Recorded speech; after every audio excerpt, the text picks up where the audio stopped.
You're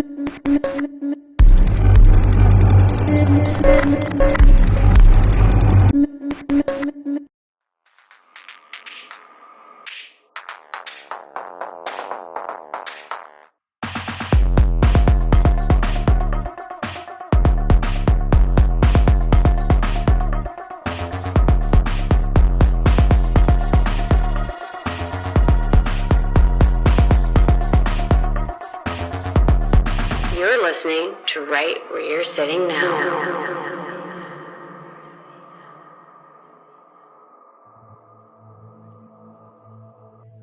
Hello and welcome to episode 58 of Right Where You're Sitting Now, a belated episode 58 due to some time difficulties in terms of time zones, I should say. I messed up a couple of times with our guest today, who is from Alaska. Anyway, joining me in the hot seat is a newcomer to Sitting Now, but an old timer in my life, I should say. Occultist, Doctor Who fan, lover of all things sort of 70s, would you say? Not all things. I mean, I draw the line at flares, platform shoes, and quite a few other things beside. But yes, Mr. Marck Foster is joining us, and hopefully this will be the first of a few appearances, Mr. Foster. That's right. Yeah, totally. Yeah, that's Marck. I just like to make that point. Anyway, today we are doing a episode on a very mysterious character. I don't know, how would you even describe him? He's Well, I suppose he's the archetypal immortal adept who sort of made his way through Europe and the crowned heads of the world. Yeah, he's possibly immortal, possibly a vampire, possibly a legend, and all a legend is whatever he is. He's a legend as well as, a myth is a very powerful thing, so not to be scoffed at necessarily. No. So let's go and talk to our guest, Miss Jessie Desmond, Ms. or Miss, I wasn't quite sure, or Mrs. for all we know. We didn't actually ask her, we should have done. But today we are talking about the Count Saint Germain. That's right. Yeah, that Saint Germain, the quest for the Count. This is how I'm. This is if this was a headline, that would be it. This would be the. I think you've just found us the title for our show this week, Mr. Foster. There we go. The quest for the Count, indeed. So yes, let's roll over to the interview now and see where it takes us.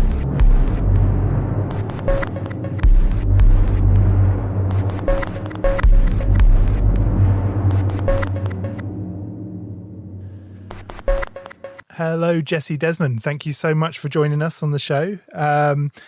Could you give us a brief biography of yourself, please? Sure. I live in Fairbanks, Alaska, which is kind of in the center of the state. I have 2 degrees. One is in 2D animation, and the other one is in kind of modern history. I did my thesis paper on Vlad Dracula. And I have been I'm a paranormal researcher, by the way. I've been doing that for 20-something years now. I started out with ghosts, kind of moved away from there, went to UFOs, and I got in with MUFON for a while, and I was a state director for a couple of years. And I just had a Bigfoot expo here in town. So we had like Adam Davies was up and stuff. And one of my passions has actually been researching Count Saint Germain for like the last how long has it been? 22 years or something, 23 years, something like that. It's been a long time. So a huge body of information you must have gathered over that time. And one of the, I mean, you got a little ooh of excitement from me there.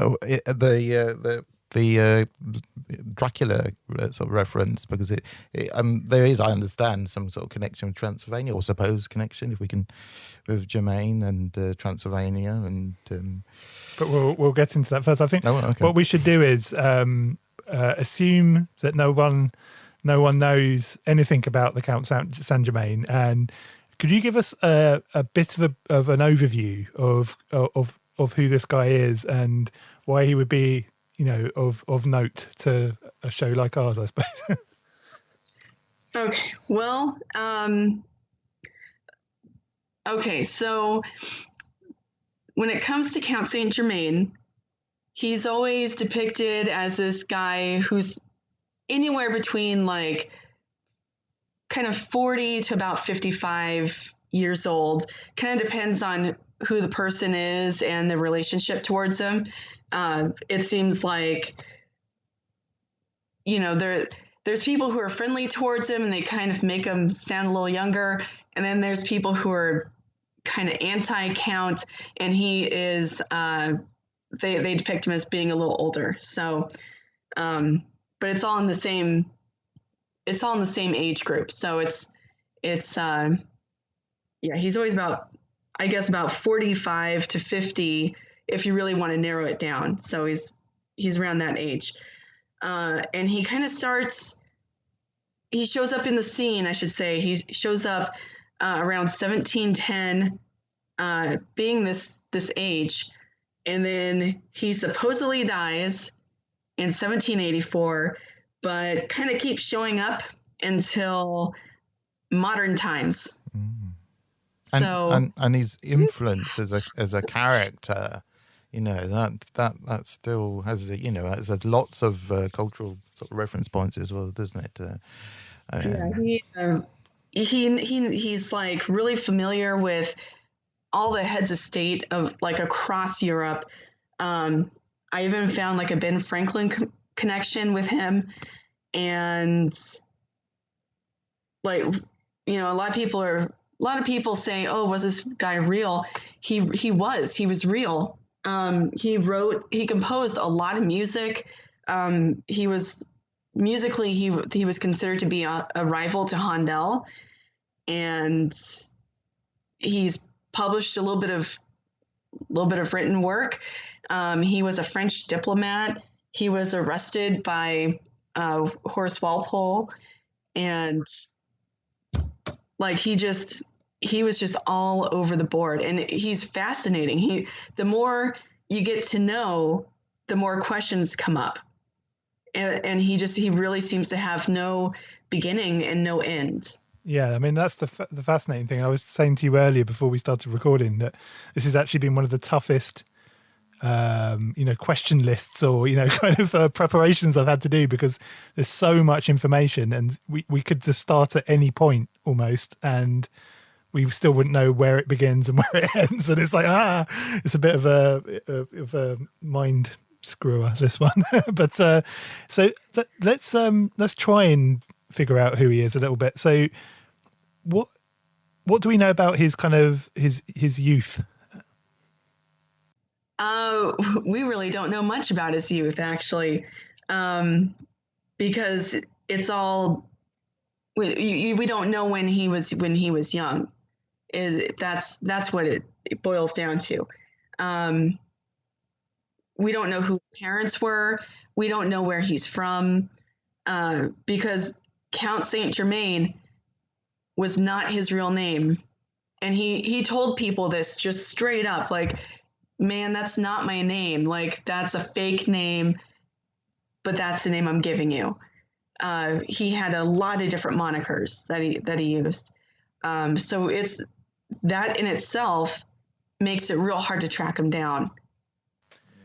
Yeah. So one of the things that's kind of interesting, so there are some theories, aren't there, as to who his parents may be. I was wondering if you could go through some of those, because there's quite a few.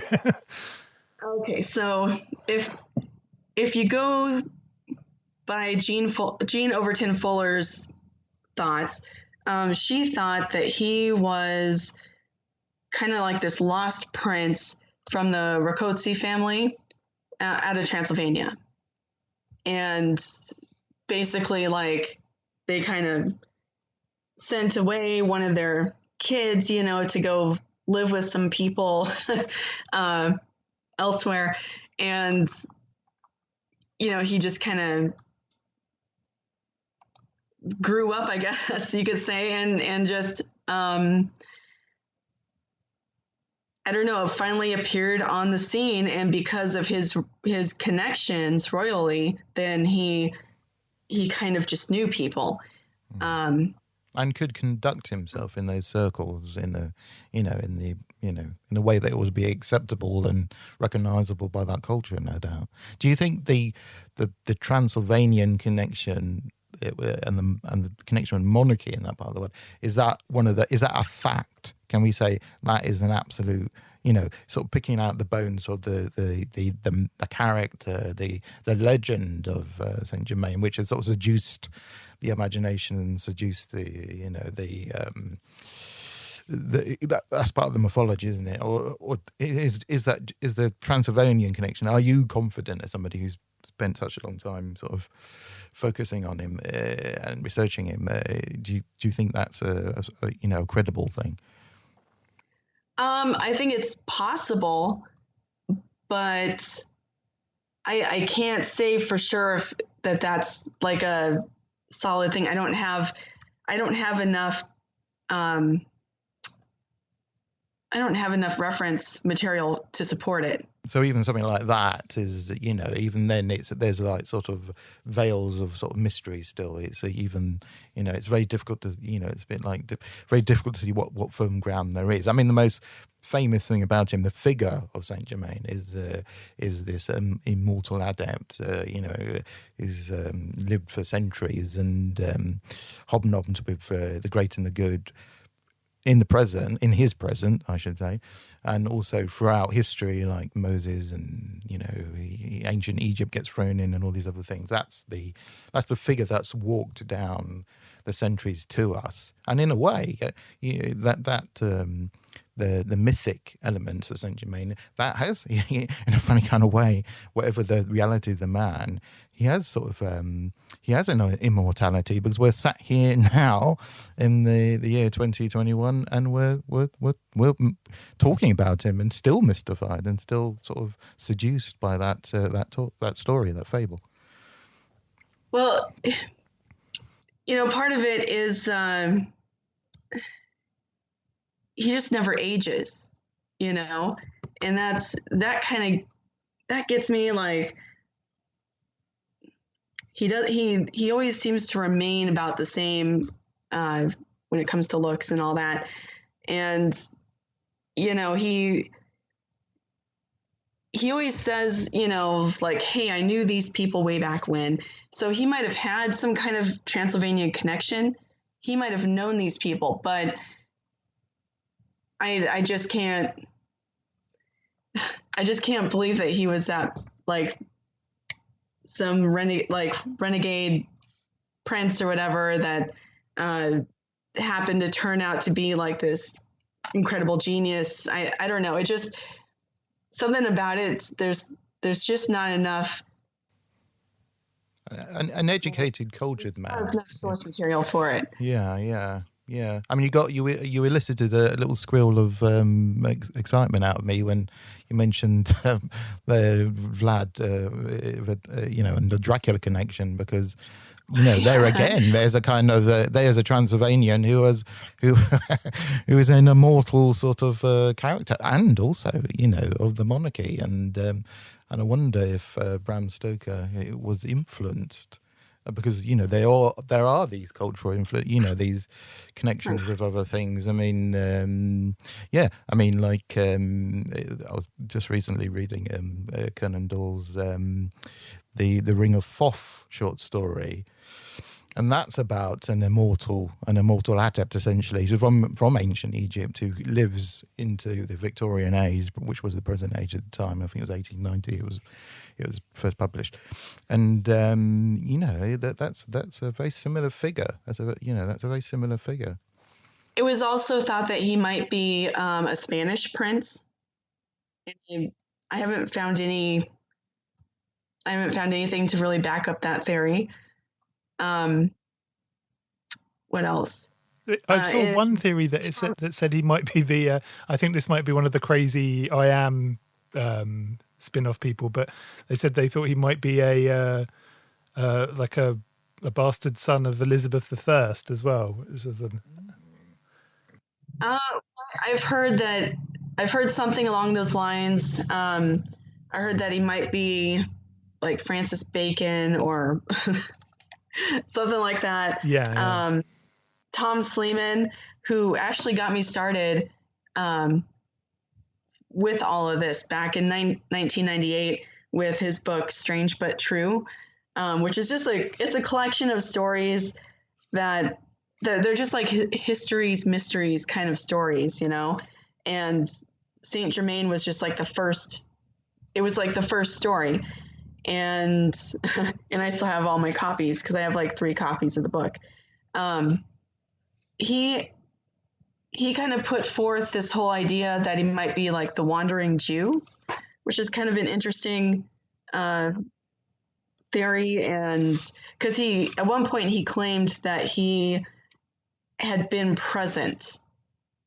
I mean, that's part of the Count's mystery, is that he would talk about these things from the past that, as if he had been there, if he had known everyone personally and just knew all the smells and the sights and the sounds and all the tactile things, Yeah. I mean, the wandering Jew connection, which, just in case people don't know, it's a sort of a figure from sort of European folklore mythology, which probably, and quite rightly, would probably be regarded quite anti-Semitically these days. But he was somebody who sort of spurned Christianity, but was cursed with immortality.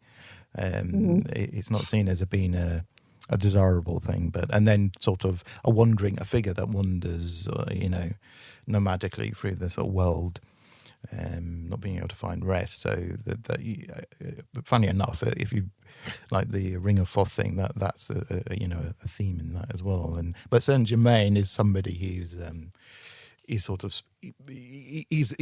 not, as far as I'm aware, you might be better, Jessie, but not somebody who complained about being immortal. He didn't, as far as I know. I've never come across anyone who's like, hey, you know what, that guy was a real complainer. Like, it was never like that. He never really talked about it, but he, like, directly, he would always be like, oh yeah, I was there for that. And, and then it was like something that happened 200 years before the date, Yeah. And he was a great name dropper. I mean, what we do know about him is, from what the people who did meet him and know him, one of the things which is consistent is that he was very well versed. He was, and also very articulate and very charismatic, and could hold the attention of, a dinner party and so on. So he had that charisma to sort of carry things off. So I think that seems to be the consistent thing. One of the sure facts, one of the few sort of facts we know about the character of the man, is that he had this charisma, and he was a great very articulate and a great talker. And he spoke like 11 different languages. Which is interesting. So, yeah. We had all that time to learn them. To be fair. I mean, he did. I mean... I suppose you would learn quite a few languages. So let's pin the first, like, definite reported sighting of him. So where does he first appear, kind of on paper, as it were? When on record, where did we first see the Count appear? Well, I always have to pull up I have a timeline on my website. Okay, so So at the end of the 17th century, so about like 1695 to about 1700, it's just like a loose mention by the Countess de Gurgey. He was living in Venice. So that's kind of like the first mention for him.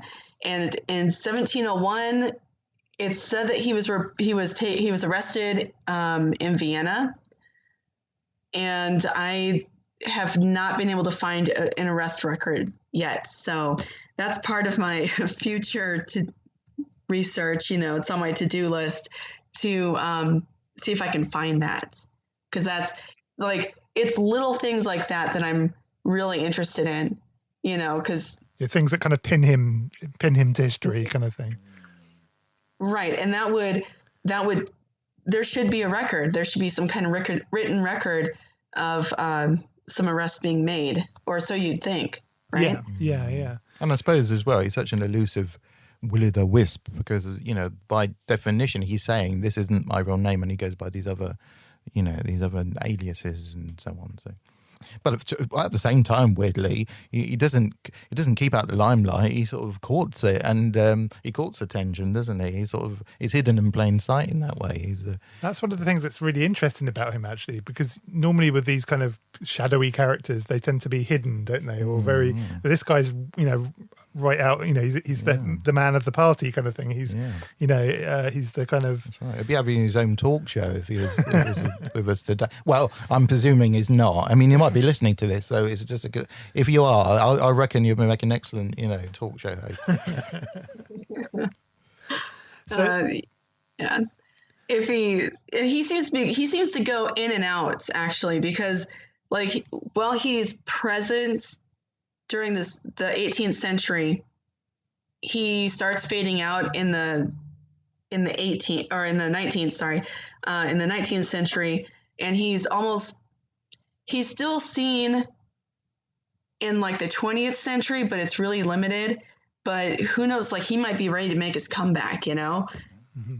Yeah, interesting. So we've pinned him to Venice and Vienna. And then this kind of interested me a little bit. He apparently demolished a castle. Could you talk a bit about that? Because that's quite interesting. I don't have a ton of information on that. And I've tried to do like internet research, right? Because I'm not over in Europe. I'm in Alaska, which is on the other side of Canada. So you can't just nip on a train, can you, over it?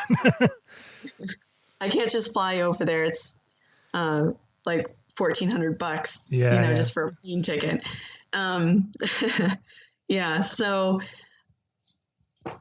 basically what I found is that he demolished a castle. It was called Ubergen Castle, and he did it under the name of Count Weldern. And he seems to like the name Weldern or well done, or he has like a few different ways that it's been spelled that I could find. And the interesting thing for this is that he actually goes back. What year was that? He goes back and he like rebuys the property later, but I'm almost to it. I think it's like in the 1760s or something. He goes back and he rebuys the land. Oh yeah, 1762. He goes back and he rebuys the land. Interesting. So I think that's kind of interesting.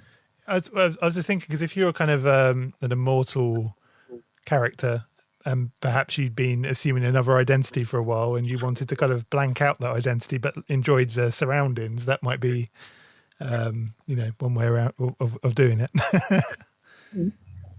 Yeah. What's really interesting to me is that he seems to really like certain places. Like he doesn't just visit Vienna once, he's like constantly going there, and it's like that with with a handful of different places.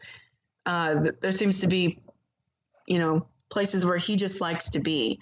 And like The Hague is one of them, Venice, Vienna, Paris. He likes Edinburgh. He likes, I don't know if he really spent a lot of time in London, but he did spend time in England. But that seemed to be kind of limited. And he might have even moved on to America, is what I'm starting to find. Interesting. So he did come to London. What was his experience like in that? This is around sort of 1740-ish, isn't it? Somewhere around there. He comes to London, maybe earlier than that, actually. No, maybe 1743, I think it says. I'm using your timeline as a reference. I set that up because I kept having to go back in my books to find dates and stuff, and it's actually tremendously helpful. Yeah, it's really helpful for this interview as well. So he came to London. What was he doing in London? He was doing a bunch of things. So he was working on some steam engine prototypes, and then he was also composing. He was composing his, I guess it's an opera, L'inconstanza delusa, and later he would, it'd be put on at a theater at Haymarket Street. So, like that was kind of in the works and stuff. Well, that's still there. I mean, the Opera House and everything is still. It's known, that area is known for theatres and operas and stuff. So. Yeah, interesting. So I suppose one thing you sort of touched on it there is we should possibly talk about the kind of abilities of the Count, because he's a very talented individual, isn't he? We've spoken about his music. Apparently, he was a virtuoso, but he also had talents in other areas, and one of them was a type of dye. I seem to remember reading somewhere. Yeah, he had a color. I think it was like I want to say it was like a violet color that he had produced, and it was just an unusual color. And most people had problems making it, and he could just make it no problem. He was really into textiles, so he was into like fabric dyeing and creating new kinds of fabric, which, I mean, that doesn't seem very cool or whatever nowadays, because we have so many different things available. But at the time, he was trying to make like a synthetic silk, and he was trying to get this second wave of industrialization to happen in the 18th century. And in the 18th century, that's when we really hit the first wave of industrialization with like farming equipment and machines, that sort of thing. And the second wave really didn't hit till the early 19th century. So he was a little ahead of his time in that sense. He seems to be generally quite ahead of his time, doesn't he? I mean, you were talking about the 7-Year War. Can you talk about that as well? He tried to prevent that, I believe. Yeah, he kind of arrived in France in 1749 and stayed until about 1760-ish.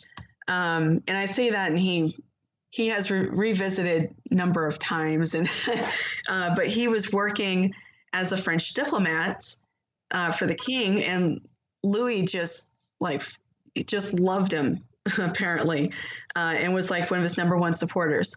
And is that Madame Louis the she was 15th? also a big fan of his. I was going to say, which Louis? Louis the 15th? Have I got that right? Yeah. Thank you. Yeah, that's correct.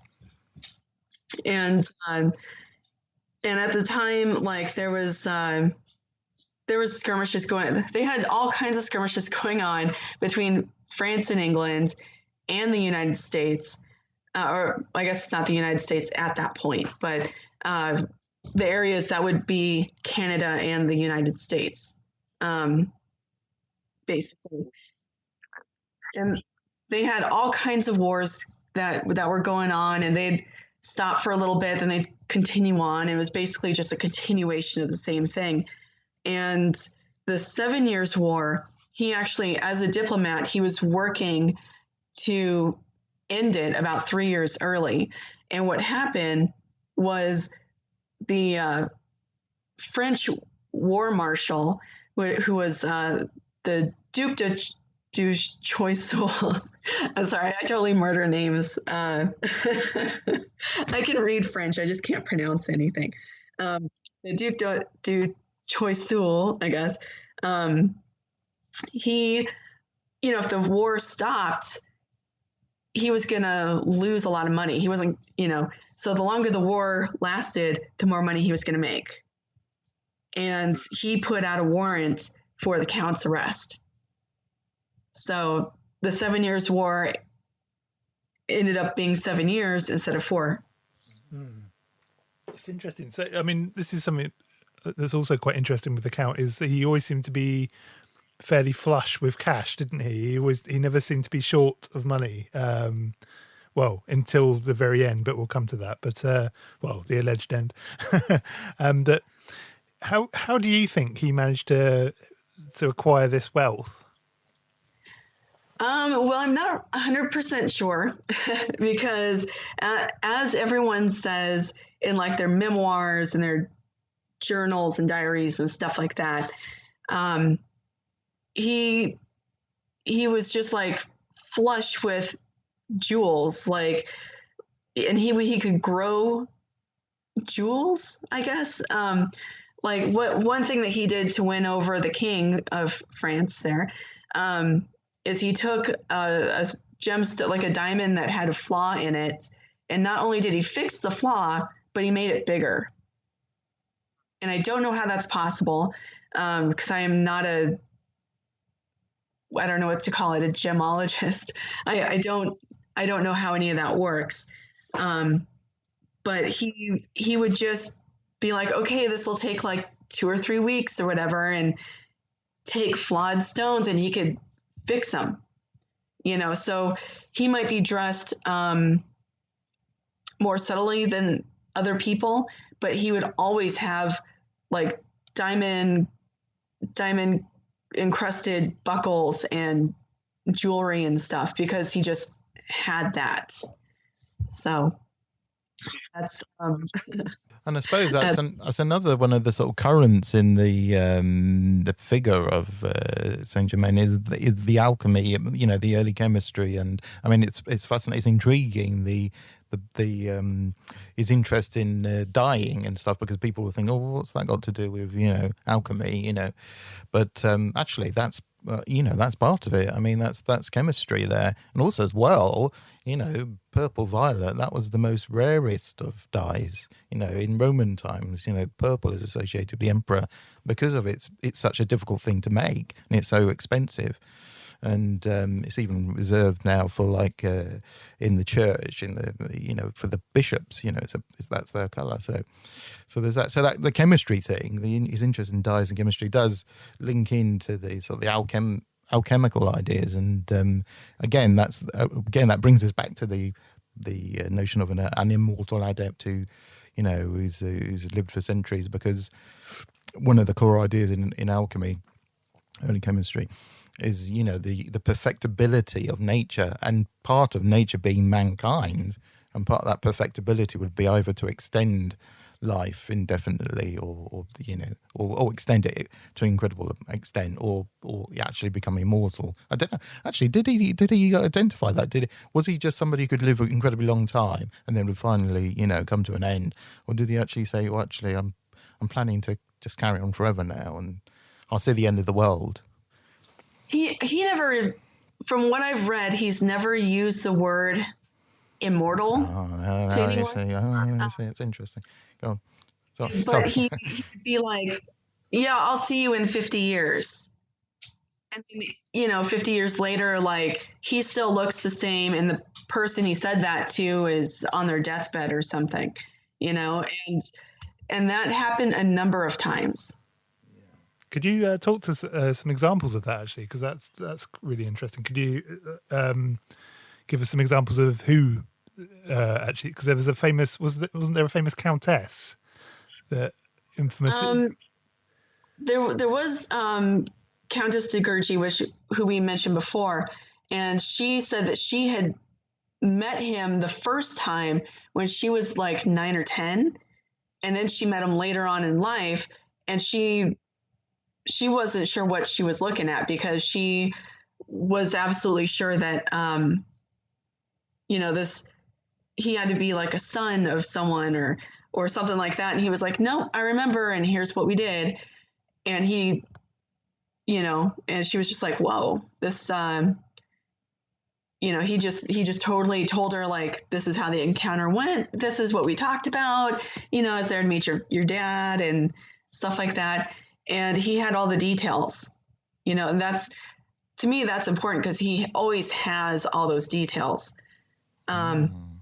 Yeah, that's what the real mystery is, isn't it? And he retains this sort of a youthful appearance. He doesn't age with the generations. Perhaps he invented Botox. I mean, that's like a kind of modern latter day alchemy, isn't it? I mean, actually, I'll touch on something that's kind of related to that in just a second. Because another person that this happened to was Countess de Adamar, and that was like one of his best friends during his time in France.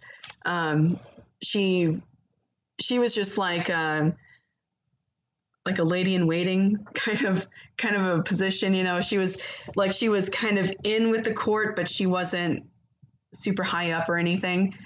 And she, at one point, he was running away from he had an arrest warrant out for him, and so he's running away from like the French military, I guess, because they're not really police. I guess it was kind of like a quasi mixture of police / army, and she housed him, for the night, that sort of thing. So she was really someone that he trusted, and he showed up looking the same until she died. So I don't know. I think that's kind of interesting. And she passed away in 1822. I wonder if there could have been more than one Saint Germain. I mean, it was there there could have been more than one character claiming. I mean, to keep the sort of mystery alive. I mean, I wonder if that is, could that be an explanation? I don't know. It's possible. I haven't found anything. That's the thing. I haven't found anything to support that, because I've thought the same thing, and as a way to try and explain everything. But the issue is that they don't know. You don't know when you're going to run into someone that you've seen a really long time ago, and then they have all those details. Yeah, that's right. Yeah, it's like I did think that myself, and came to the same conclusion. It's like you'd have to almost have like almost like a blog that you could check in on, and go, oh yeah, okay, I might meet this person. It's you'd have to transfer a lot of history and knowledge. Perhaps it was a secret society, and they all called themselves Saint Germain, and they sort of downloaded all that information. Who knows? Yeah, I should probably mention this real quick. In Tom Sleeman's book, Strange But True, the title of this chapter about the Count is The Count Saint Germain, the Real Doctor Who.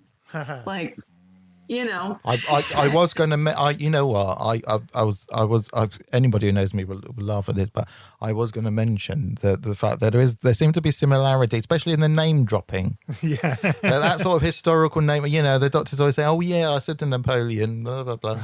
or, you know, Madame Pompadour. I said, oh, you know, you'll love jelly babies. Now, yeah, so I made that connection. And he's immortal as well, isn't he, in a way? Mm-hmm. So, yeah. I grew up watching Doctor Who, so we all did. You're talking to two big Doctor Who fans here. Yeah. We're in danger now of steering this towards a Doctor Who Appreciation Society type thing, which I'm always on the verge of. So it's a dangerous precipice we're on. Well, one thing you were talking about Botox and the Count, and you were going to. Yeah, he was really into making like beauty products for like Madame de Pompadour and some of her group, you know, her clique, whatever. And so he'd be like, oh yeah, like here's a new cream to try. It's supposed to make you look younger. And here's a new type of lipstick or something. I mean, he just always had all kinds of like beauty products that he would like lavishly give to the courts. So we touched on it earlier, but I'd like to know a little bit more. What is the Count's connection to alchemy in the sense of what kind of recorded observations are there of the Count and alchemy? Well, there's a lot. When he was part of the French court, he actually had a whole section, it's actually a fairly sizable section of Chateau de Chambord, which is the big palace there.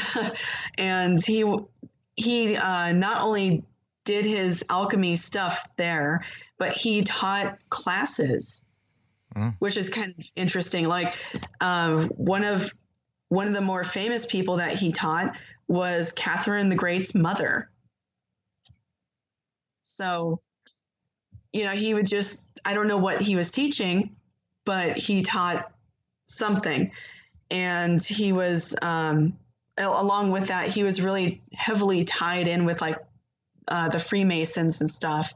So he probably shared some of his knowledge and whatever with other, I don't know, Masons that he was real familiar with, which seems to be a lot of people that he was around were also Freemasons. Yeah. And also, of course, there was the Egyptian Masonry as well. It's a famous associations. And I suppose he presumably he must have that must have happened in London.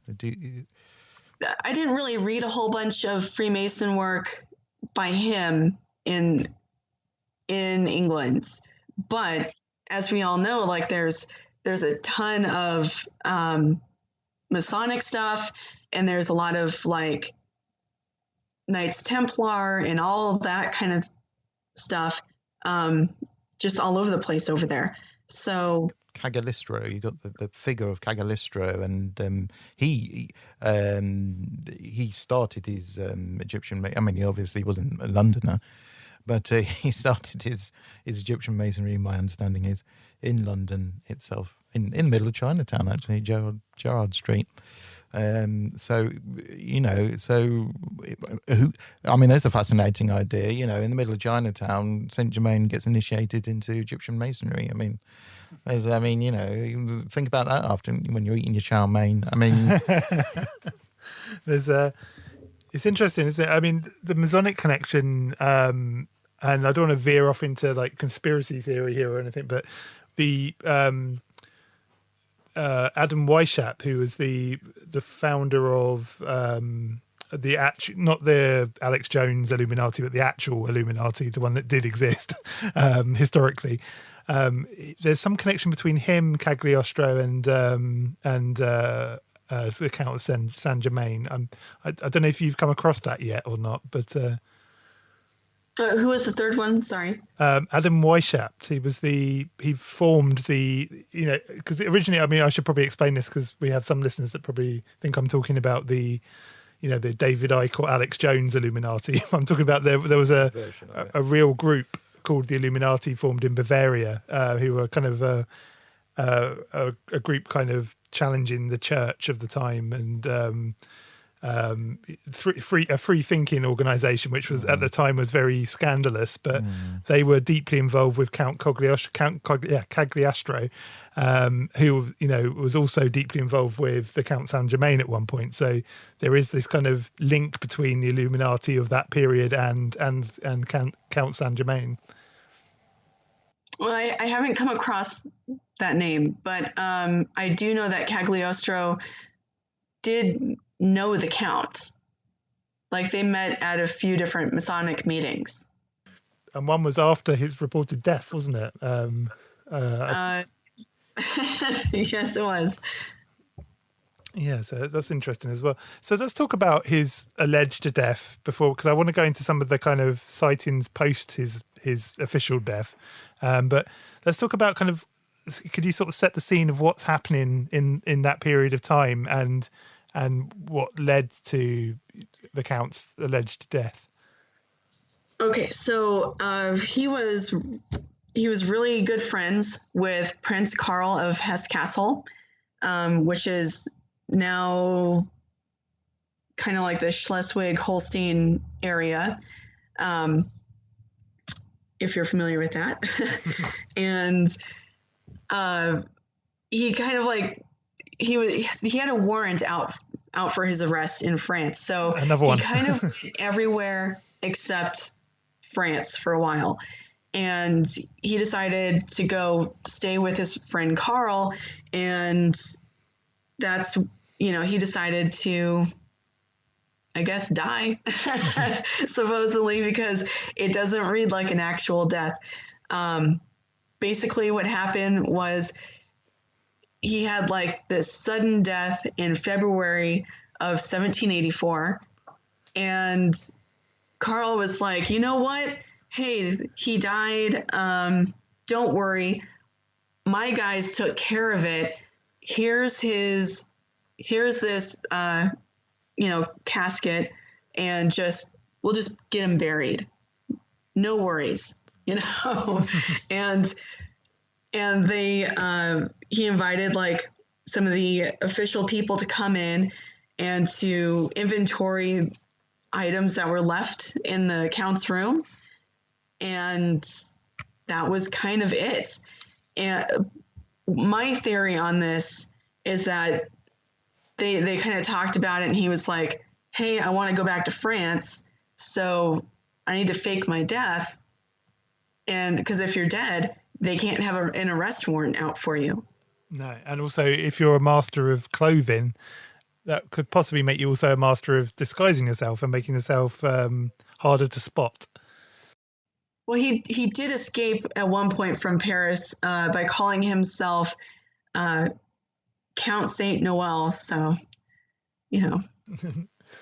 So around that time of his death, when he was staying with Karl, he'd set up the prince had set up a kind of alchemy lab for him, hadn't he? Right, and Karl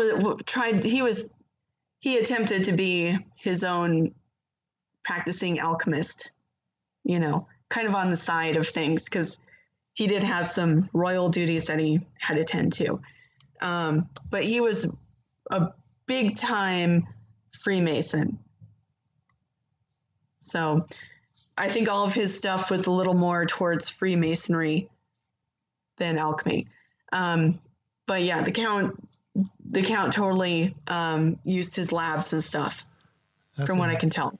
Yeah, that's interesting. So the other thing that I found really fascinating was what was left behind after he died. Because bear in mind that we've already set him up as a fairly well-to-do person that would probably have travelled with, a large amount of, luxurious items, and talk a little bit about his what was left behind. Well, before I get into what was left behind, I should mention that he had multiple businesses going on. He was like kind of attached to his violin, but he could also play a lot of other musical instruments.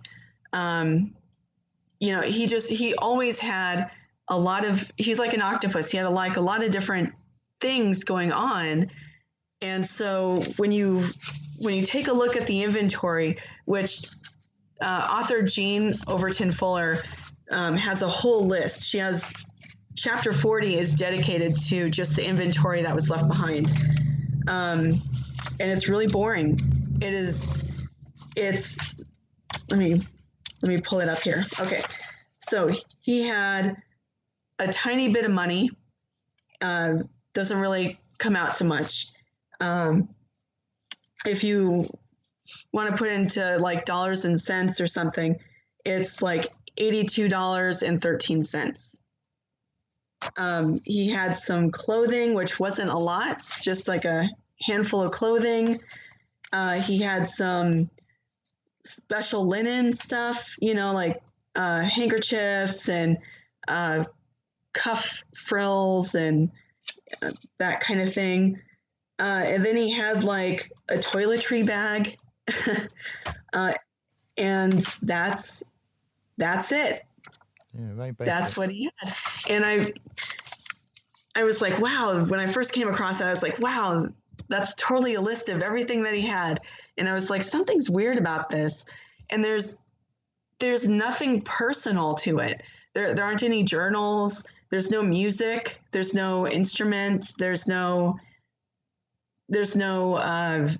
character to it, is there? There's no character. Yeah, it's like a suitcase that was left behind, is what it sounds like. Yeah. I think I bring more personal stuff with me when I go on vacation. So, and that's what was bothering me about it.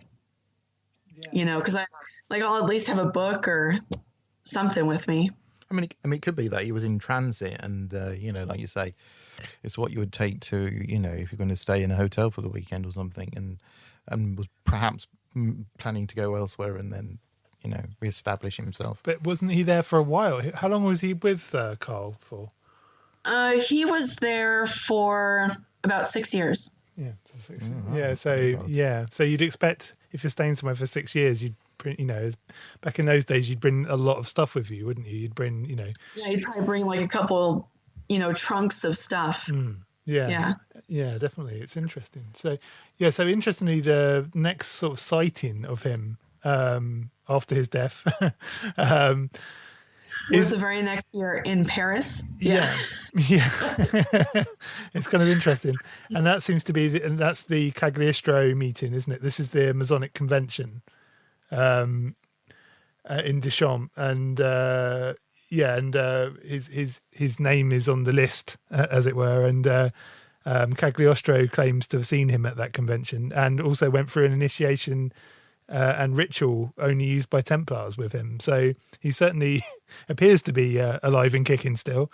But and he went to a handful of other Masonic conventions, like all over the place at that point too, or after he died.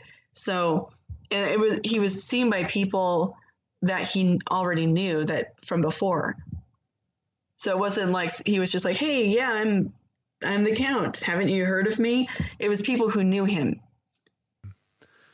Yeah, it's interesting. So let's talk about some of the more notable, post-death appearances. Can you think of any off the top of your head that are kind of particularly notable? Or? Well, I like to. There's one that's not so notable, but I've been looking into it some more. He went to Vienna. He went to Vienna and he stayed in Fiedelhof, which is like just outside the core city there. And the lodging owner referred to him as the American gentleman. And at that point, he was still working on like trains and steamboats and stuff. And I think it's interesting that he was referred to as the American gentleman, because I found one single letter between him and Ben Franklin. Interesting. And I think it's really interesting because I think what happened was, he kind of faded out a little bit in Europe. And I think he went over to the United States for a little while. That would make sense. Around that time, that is when people were doing that. So, yeah, and he probably would have known Ben Franklin, because Ben Franklin, if you aren't aware, spent the majority of his time over in France. Mm-hmm. So, which seems really strange, you know. But there was a mysterious man who was present at the signing of the Declaration of Independence, and no one's really been able to identify him. And that was back in 1775. So could he have possibly been that person? Maybe. Yeah. It wouldn't surprise me, with everyone that he knows, it really wouldn't surprise me at all. And the time frame as well. One thing we were talking about it earlier on Skype, with Franklin being a member of the Hellfire Club, and also Walpole, who we mentioned earlier, also a member. Well, not a member, but spent some time at least with the Hellfire Club, and recorded he wrote a little memoir on meeting them. I think they were called the Monks of Medmenham then. Yeah, I mean, that's an interesting connection. There just seems to be all these, like, this web of connections, especially with these kind of more clandestine groups, I suppose you'd say. I mean, the Masons aren't particularly clandestine these days, but back then it was a far more secretive order, and the Count seems to have his toe dipped in quite a few of these. Well, actually, with his time spent in jail, which really wasn't that long, Horace Walpole, he actually arrested him in Scotland, or the arrest was made in Scotland, and he was writing about it because he was brought down to he was brought down to a prison in London, I think, and he was writing about it to a friend named Horace Mann, and he was saying that there's this prisoner, he was like kind of going crazy, and he was, the Count makes the worst prisoner apparently, and just makes like all kinds of crazy claims, and just it runs amok. And then if you look at my timeline, and if you have ever read Tom Sleeman's book, there was a weird arrest made during World War I that it almost mimics the same sort of behavior and reaction that the Count had with Horace Walpole. That's interesting. So, yeah, let's leap forward a bit, because we're still sort of in the sort of 18th century here. When does he start to appear kind of in the 19th century? Well, okay, so he kind of fades away around 1821, and then he kind of comes back with a meeting in about 1860, and he has a meeting with Lord Lytton, Edward George Bulwer Lytton, and he's an author. And most people don't really know who he is by name, but he's really famous for the opening line of "It was a dark and stormy night." That's all him. And then he actually had written a novel called Zanoni, which you can get on Kindle or whatever kind of e-reader that you have, or you might not be able to find it at your bookstore, because I don't know how popular George Lytton is. Yeah. Well, if you look, I encourage you to. You can get a better copy of that. I've got a copy of that book, which is a real book Yeah. in the real world. From the 70s. From the 70s. He actually wrote this book, and it's based on the Count. So I don't know if he knew the Count beforehand or if he was just kind of collecting information and basing it off of that. But the main character of Zanoni is based on the Count. And it's kind of a weird love story between like Zanoni and this girl, and he happens to be an alchemist, and there's a lot of parallels, but it makes you wonder like where is the artistic license here? I mean, there's so many characters, like historical characters. One that particularly interests me is Madame Blavatsky. She met the Count apparently in 1873. Right, and that's like an approximate date.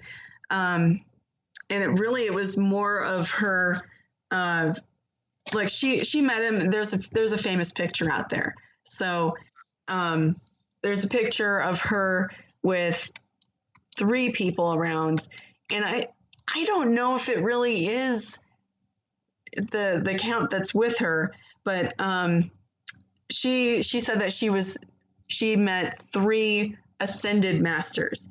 So she has Master Kuthumi, El Moria, and Saint Germain. And so there's a picture with her like in her chair, whatever, wheelchair or something, and these 3 guys standing beside her or behind her. And so I don't know, it's a real photo, and there's not a lot of definition because it's a real early photo, which is which one do people think is Germain then? Because I'm looking at the picture right now. There's 3 gentlemen stood above her, and she's he's the one on the rightmost side. Rightmost side. Okay, interesting. It's if nothing else, it's the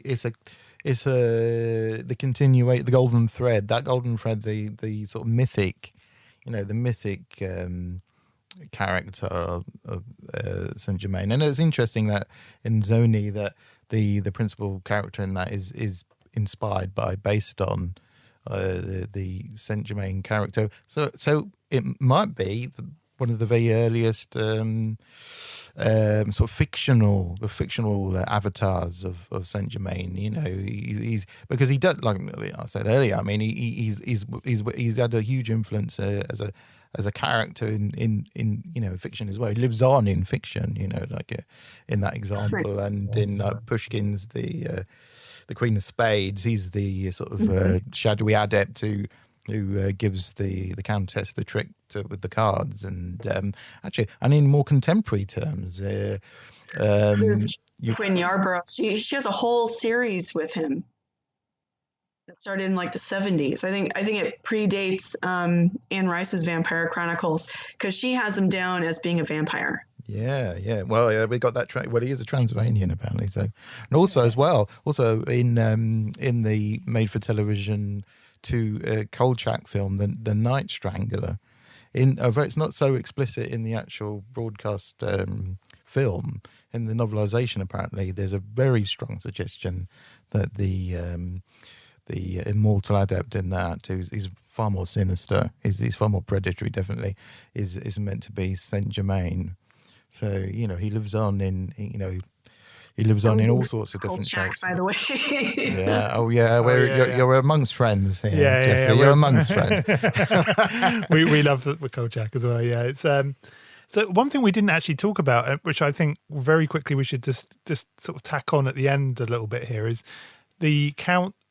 The Count's eating habits are very, very interesting. Could we talk a little bit about kind of he attends a lot of dinners, a lot of parties, a lot of social events, but very, very little is known about his intake of food or or drink in particular. Yeah, I find that to be very interesting, because he might have a tiny bit of wine here and there, but usually it's reported that he hasn't had anything, and people have noticed because he's not even drinking the wine, which of course is a pretty popular thing to have when you're in France and Italy and stuff like that, you know. But he would only kind of eat privately, and from what I've been able to gather, see, I actually have a list on my website here. So he would eat oatmeal, groats, which are oats, but they have the like the hull on them, and white meat of chicken, and it's like so basic and it's so kind of bland, you know. So white meat of chicken, but with none of the other, you know, the things you would expect to come with it. You know, it's just as it is, sort of kind of thing. And funny enough, though, I mean that does also sort of key in a not so obvious way, but it does key into the alchemy thing, because, you know, Paracelsus, you know, probably the most famed alchemist. I mean, he talks a lot about, you know, there's an alchemist in everybody's, you know, stomach that digests food and stuff. So there's funny enough, there is that. Again, we're coming back with the, you know, the makeup, which men would have worn well at that time. You know, the powdered wigs and the makeup and stuff. That all involves chemistry as well. So there's these alchemical themes there, which are not so obvious to people now, because they don't seem so explicit now, but they are there. You know. And wasn't there also something about a powder that he would put into water or something, some kind of concoction that he would drink in water? Yeah, there was something about it, but I haven't been able to figure out what exactly it is. So I didn't list it because I didn't know what it was. Yeah, it's interesting though, isn't it? I wonder if because, you know, that's again an alchemical connection there, and so I guess, like, closing out in a way, what are your personal views on the Count? Like, what do you personally think is going on with the Count Saint Germain? You know, it's okay. It sounds really crazy because it sounds really crazy, but I haven't found anything that says that he has been born or that he's died, and so I have this hope that he is alive and he's just out there today doing his thing, because, like, things that we didn't mention was that, like, he was seen in Bohemian Grove in California, which I'm sure you guys are aware of, that is, like, super secret. And then he was seen again in, like, the 1960s at what I think is a Bilderberg conference. And I think he's still kind of around, and he's just keeping low right now. It must be very difficult to do that in this current age of information, though. This is the one thing where, you know, if anything, now is the hardest time ever to hide, I'd say. You know, everybody has phones, everybody has, you know, so he must be a master if he's managing to, but then again, he possibly lives a very different life to the rest of us these days, if that makes sense. You know, he may have that, you know, that finance to be able to do something like that, because I think to really hide in this day and age, you need to be, you know, probably quite wealthy. Yeah. Well, the other part of it is, you know, it was said that he had a kind of like a manservant or a friend or whatever you want to call him, he also kind of kept the same way as him. So, and his name's Roger, and he also gets referred to at one point as Zephert, and he's supposed to have been around with him for at least 500 years. So it's not just the Count; it would be the Count and his friend Roger. Roger doesn't have the same ring to Saint Germain, though. Yeah, sometimes like a friend to help you out, you know. Yeah. So how old do we place him then? If we go right back to the beginning of your timeline, because we have this is something we haven't actually mentioned. We should also talk about, which is prior to the recorded history of the Count. On your timeline, you have some stuff prior to, you have some 16th century going all the way back to 530 BC. Maybe we should talk a little bit about that. I know you haven't looked into that fully yourself yet, but could you perhaps talk about some of the more, I mean, some of these are quite crazy claims, aren't they?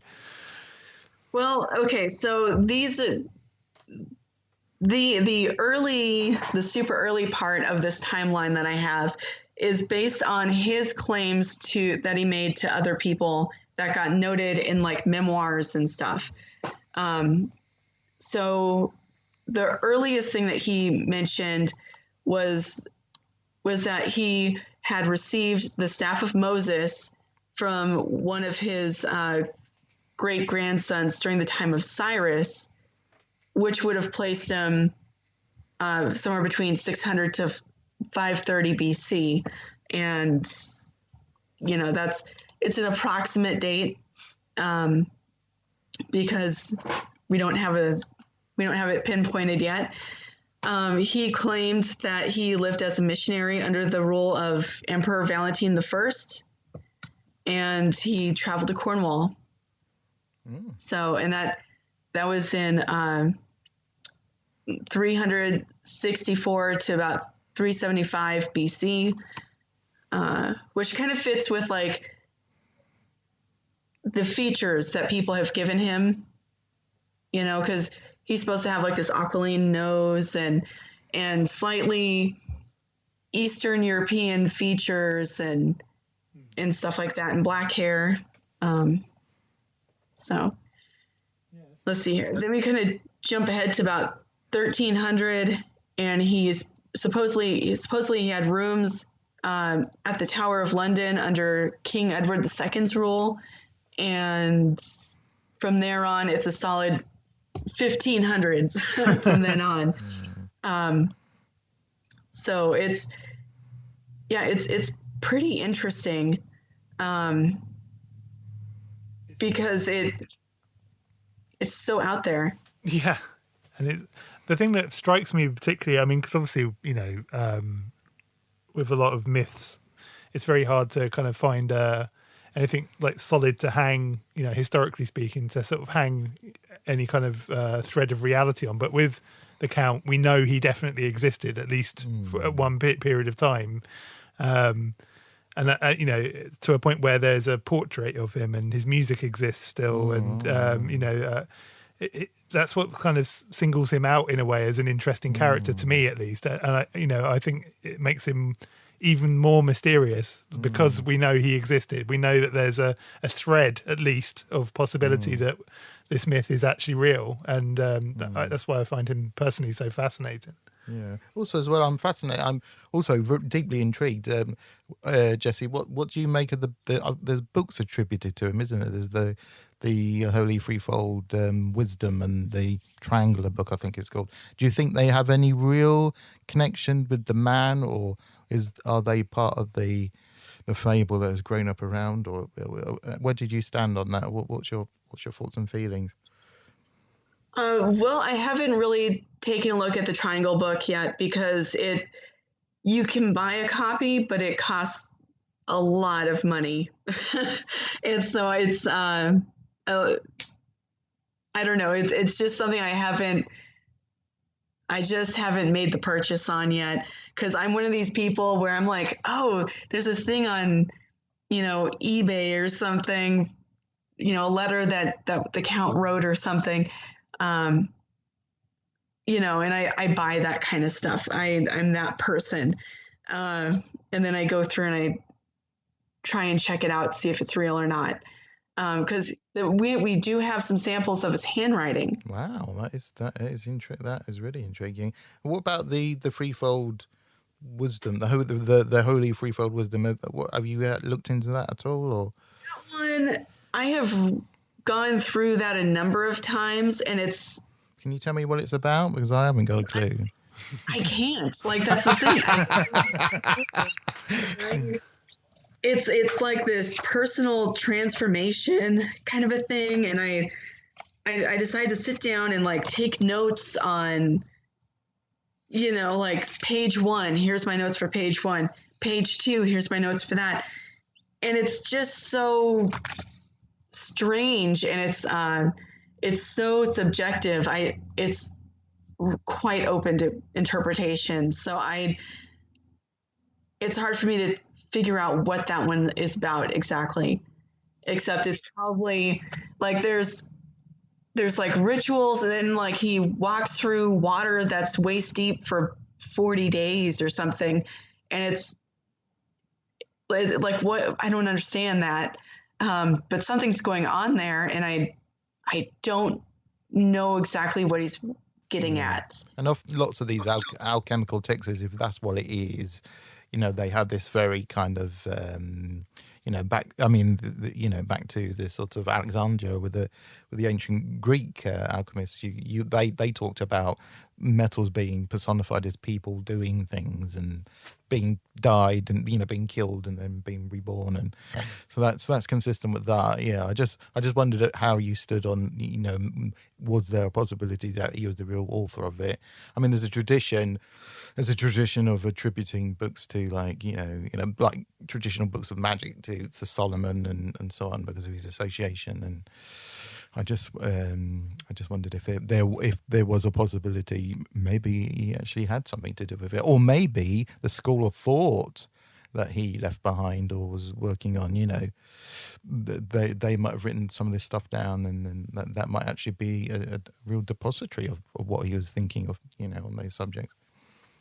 Well, actually, the Most Holy Trinisophia, which is his crazy book, I think he gave that to Cagliostro at that 1785 meeting, because Cagliostro was found with it when he was arrested a couple years later. Yeah. So there's possible then. It's not beyond possibility. I mean, also as well, I mean, another famous character that he was associated with, which lots of people recognize and be very surprised by, is the famous lover, the famous seducer, of course, Casanova.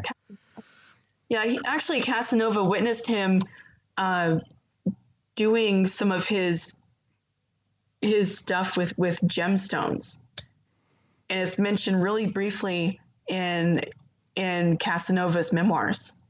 Yeah, I mean, absolutely. Yeah, I mean, his impression of him apparently is that he was a great bon vivant, and he was a great talker and fascinating person. Yeah, I'm not sure if he was completely convinced by him, but he was fascinated by him. Anyways, but impressed by him, certainly. Another figure that knew him was Napoleon III, and he was so intrigued by him that in 1870 he had a special commission just to collect information and study the Count. And then a year later, that office burnt down. Wow, that's well, funny enough. Yeah, I mean, Napoleon III actually was a denizen of Brighton at where we're talking from now. So who knows? There might be something here we don't know about. Well, I do have one other thing to kind of touch on, because I get asked about it a lot. There's a New Orleans connection, because apparently, as the story goes, in 1902, Jacques Saint Germain arrived in New Orleans, and he claimed to be the Count, and he lived at 1041 Royal Street, on the second floor. And apparently police were called to the location after a woman leapt from the second story balcony after he went to bite her neck, vampire style. And so, the police knocked on his door, and he said pretty much nope, that woman's crazy. And they said, well, we're going to be back in the morning. You stay here, because police at that point were super trusting. And they showed up the next morning, and the guy was gone, and there was bottles filled with a mixture of blood and wine. And so they've nicknamed him Vampire Jack. So being intrigued by this, I have looked into it, and I can't find any police reports or newspaper articles or anything like that. But, it sounds like I feel like people ask me about the New Orleans connection. Yeah. It looks like you need to ask Kolchak about that, and then Night Strangler. I think that's where you've got to go with that one. I think. But I think that one's kind of interesting because there's an actual address. Yeah, absolutely. Yeah. I mean, something happened. Something probably They happened. like to share that on the walking tours, apparently. Wow. I've never been to New Orleans, so it's on my list of places to go, but you know, I'm a big Anne Rice fan, so that's initially why. But yeah, it's a double. You know, whatever. Anyway, thank you so much for giving us some of your time. I really appreciate you coming on and putting up with my rather ramshackle sort of list of questions, because like it's such a, I mean, it just feels like this is something we could probably do like 6 or 7 shows on and still not cover, you know, the count properly. It's so you kind of bounce around like all over the place with this character, like because one thing leads to something else, and you know there's stuff that I don't focus on. Like I do not focus on the I am activity, which was like this New Age movement based off of Guy Ballard's meeting in 1930, and I'm really just not. That's not what I'm after. That's a lot of like ascended master kind of stuff. And there's just no, I can't look at that objectively like I can the other stuff. Yeah. I mean, if nothing else, I suppose it witnesses to the vitality of the figure, the fable of Saint Germain, you know, and his ability to sort of, be reinterpreted or, you know, engaged with by in all sorts of different ways, including that episode of Kolchak, by the way. I'm gonna have to go back through and like rewatch that. I'm going to be very disappointed if there isn't a chapter in that in your book. I'm gonna, you know, I mean, when is the book? You've worked such a long time on it. When do you think it might find itself in the real world in print? When do you think that might be? Probably like not for at least 2 years or something. I have to save up some money and go over to England and the rest of Europe and stuff. I have like a whole list of places I have to go and figure out what to do with my dogs and you know kind of stuff. And so it's in the works. I need to do some additional research, but it has to be hands-on. And another factor is I do not read German, so that's going to take me a little extra time. I can make my way through some French and Latin and Italian and stuff, but German, I just don't get German. So maybe if we know someone that listens to our show that would like to help you when you come over to Germany. I've had a lot of offers from people to help me out, and it's one of those things where I don't need it until I'm over there, but it's great to know that people are willing to help me out. Yeah. You know? Yeah. And I also probably try and read the Outlander series, because Saint Germain makes an appearance on the show. I know that for sure. And I guess in the books. And I went to go read the books, and my mom gave her copies over to her sister, so they're not here. They're down in Tennessee. It's across the United States. Yeah. And if he's still out there, if an interview with Saint Germain himself as the last chapter, that would be quite something, wouldn't it? That'd be. I mean, you couldn't go beyond that, really. That would be the icing on the cake. That really would, because like my blog and my book, it's called Finding Count Saint Germain. So that's going to be the title of the book right there. And maybe I will find him. I don't know, but I need to get out there and, you know. Yeah. I just need to get out there. Yeah. What about Elon Musk? Do you think he might? Do you think he might be Count Saint Germain? That's possibly. I don't know. He's that sort of figure. I mean, he's an alchemist. He's on the cutting edge of technology. I don't think so. I don't think that's the Count. He might be someone who would know the Counts. Yeah. Yeah. Actually, one thing that I did, because have you ever heard of that Reface app? Yeah. Where it'll put like your face on like a model's body or something. I took the portrait that was painted of the Count during his lifetime, and I put that into Reface, and I was just like, well, let's see what he would look like with like men's hairdos, and it really, like, that was really interesting because it pulled out all these key features that I don't know. It was just really interesting. And so now I have a different perspective of what the Count might look like. Yeah. Cause I suppose the painting we have of him, he's probably wearing a wig, isn't he? And yeah, he's wearing a wig because he has black hair. Yeah. So that's interesting as well. So yeah, with modern technology, maybe we can identify him. And, I posted some of those. I have a Facebook group, if anyone wants to get in the Facebook group, guess what it's called? It's called Finding Count Saint Germain. And, I posted some pictures and everyone was like, oh, that's kind of interesting. And I don't know. I have this desire. I think it's because I went to art school, but I need to know like what he looked like, like I want to know what he looks like then and what he looks like now. And because that's, if I write a story or something, I always like draw my characters. I know exactly what they look like. And I have all these extra details and I feel like I'm lacking that.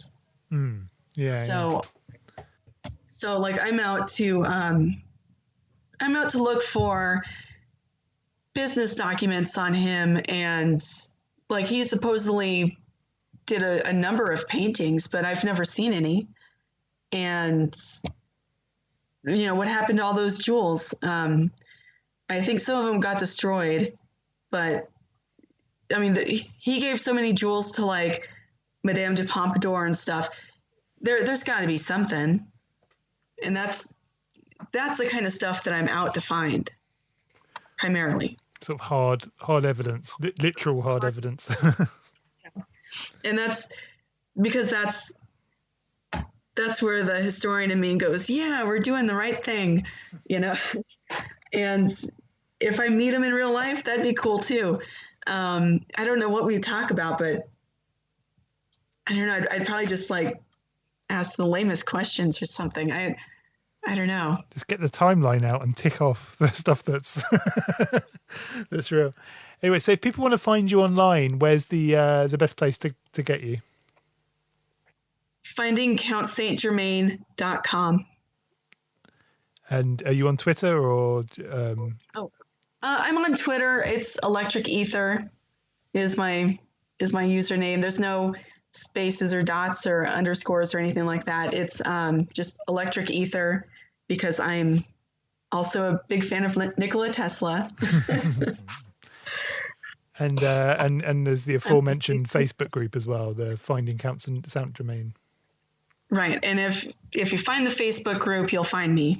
Okay, great. So again, thanks for coming on. It's been a real pleasure. And I think maybe we'll have to I'll figure out another way of getting you back on because I find this topic absolutely fascinating, and I'll figure out a different angle perhaps that we can talk about him and have you back on in the near future. Yeah, it's left us with more questions than answers.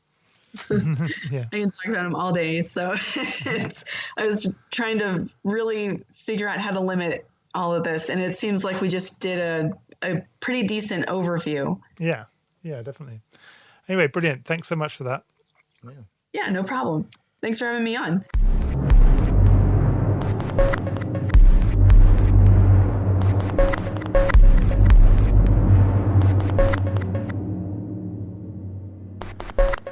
And we are back. that was an interesting conversation, wasn't it, Mr. Foster?